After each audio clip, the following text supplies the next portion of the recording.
Salut à tous. Nous avons des bonnes nouvelles concernant le mercato du FC Barcelone. Les discussions avec le RB Leipzig pour Dani Olmo semblent avoir abouti et l'accord semble imminent, mais avant de commencer je vous invite à vous abonner, à laisser un pouce bleu et à donner vos avis en commentaire. Je laisse aussi en description le lien du groupe qui relaie les informations du meilleur journaliste sportif Fabrizio Romano en français.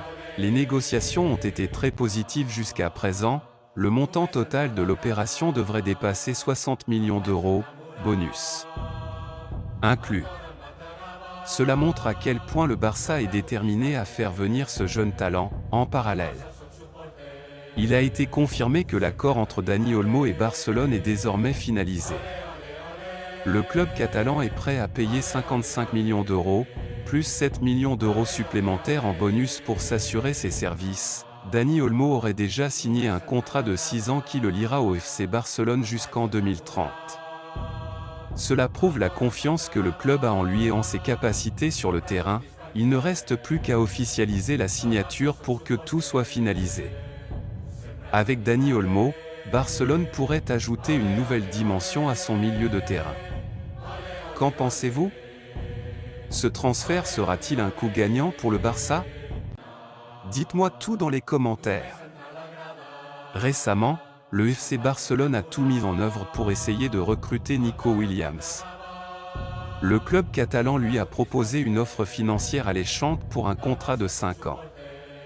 Ils étaient prêts à payer sa clause libératoire, le Barça pensait avoir tout mis en œuvre pour le recruter. Avec une offre solide et des moyens financiers suffisants, ils espéraient convaincre le jeune attaquant de rejoindre leur rang et de faire briller son talent sur la scène européenne. Mais voilà, malgré cet intérêt fort et cette belle offre, Nico Williams a décidé de ne pas rejoindre le FC Barcelone. La saga des transferts est donc terminée, il a choisi de rester à l'Athletic Club. Ce choix pourrait être motivé par le désir de jouer une compétition européenne avec son frère et continuer à se développer dans un environnement où il saura qu'il aura du temps de jeu et un rôle clé au sein de l'équipe.